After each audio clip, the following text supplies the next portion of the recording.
Like if you think about it in the form of mathematics, what they're just trying to say is that if every planet and every star and a continuum of stars that are in this galaxy, if you did the math, right, all those stars will have a moon and will have the potential for methane gas, potential for life, right? Mm-hmm. So we can at least agree that in the cosmos that there is these kind of high numbers of possibilities. Statistically, it's very likely that there are habitable planets out there. Right. So, like in that fashion, is that so? All they're saying is they're not saying that this is all about that whole Proxima planet and about that there's life. What they're trying to say is that if there's a chance in the quintillion of years and that we're living in, whatever, that there's a possibility that there's life on other planets. Mm-hmm. Right? Yeah. In whatever form. They don't have to be dressed like me, dressed like you, driving cars and watching TV. Yeah. Right? Nobody is saying that. But as a form of life, could you at least agree to that? It's highly likely that there is other life out there in the universe. Yeah, statistically, it's very probable. I think that these alien life forms are like the indigenous people of the Amazon jungle. So you would agree that those tribes do not live the life that we live. Like they're not in like buildings wearing suits and eating that Kentucky Fried Chicken. Mm-hmm. They have their own form of life now and way more in the past, right? So when they first saw settlers from the outside, they were of course shocked. Right? Just the same way as the Indians and the Navajos and all that kind of stuff, where every time the outsiders came in, what the hell? Why are you wearing clothes? Of course, yeah. What I'm trying to say is, like, this video made me think of that, because just because you exist doesn't mean you have to migrate, right? So we have all forms of life on this planet that are migration focused, right? Like if the single-celled amoebas never came out of never developed into salamanders and tadpoles and never came out of the ocean, we might still be in the ocean, right? They are migrating, right? Yeah. So there are people who migrate and there are people who hibernate, meaning that there are people who don't go anywhere. Do you understand what I mean? Yeah. So that's what I'm saying about space. Just because there's potential for life in outer space doesn't mean that they build ships and cause us to and travel and say, hey, let me come visit. So back to the surprise. So the Amazonians are surprised to see the outsiders destroying their world and way of life when we destroy their home for resources. So as outside settlers coming into the Amazon jungle, it just makes it topical. Coming into the Amazon jungle, what they're doing is they're mining their resources, right? You agree? Mining, did you say? Yeah, they're tearing down the trees. The resources of the Amazon, right? Okay. They are like the aliens coming in from spaceships, which we're all terrified in War of the Worlds. That's what I mean. So that's the correlation that I'm making, is that this video is interesting because it's talking about the potential for life in outer space, but then it also throws in that like to create spaceships and visitors. And I'm saying they don't have to, right? Yeah. They're very happy where they are, living the life they are. That just doesn't mean they don't exist. So the Amazonians are very happy living the life they are in the jungle, not knowing anything in the outside world and everything until we invade. Yeah.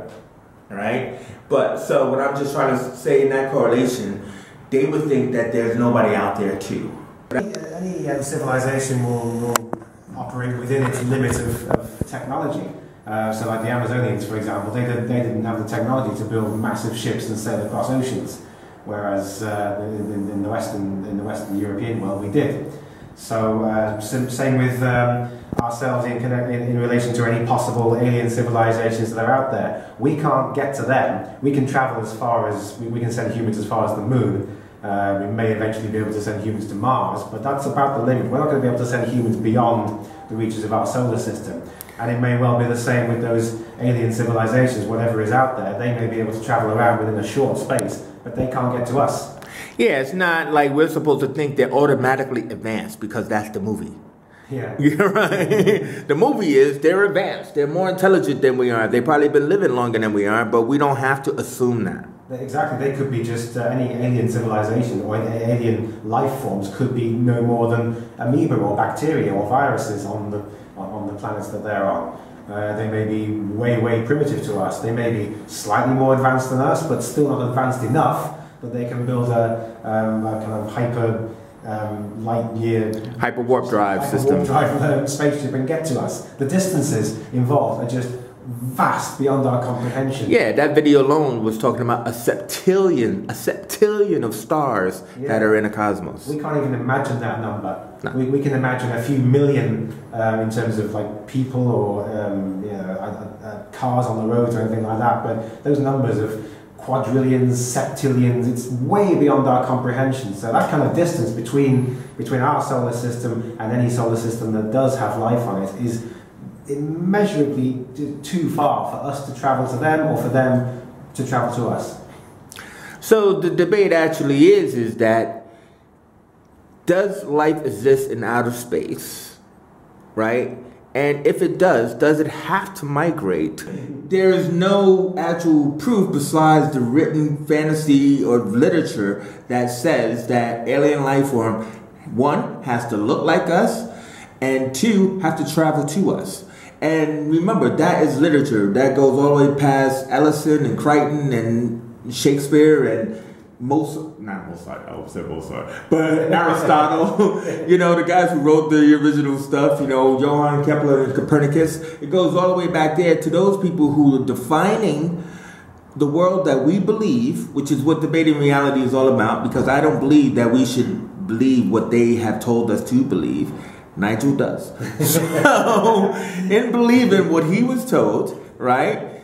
Obviously, he probably was told that there is no life in outer space, or that there is. So, the question for Nigel is there life in outer space? And if there is, does it have to migrate here? There is quite possibly life in outer space. It's statistically likely that there is. There's no reason why we should suspect it should look like us. We look like the way we do because we have evolved on this planet and to live in the conditions that exist on this planet. Other planets that are capable of harbouring life will probably have different conditions. They won't be exactly the same as Earth, and so they will have evolved differently. So they will probably look different, communicate in a different way, travel around in a different way. So in terms of can they travel to us, maybe they can if they're sufficiently advanced, but we've seen no evidence of it so far, apart from these very suspect UFO sightings, which I don't accept for a second. Because as soon as someone talks about little green men stepping out of a flying saucer, okay, why does that little green man look like a man? Well, he doesn't actually look like a man. He actually has a helmet head, and I actually think it could be people in spacesuits.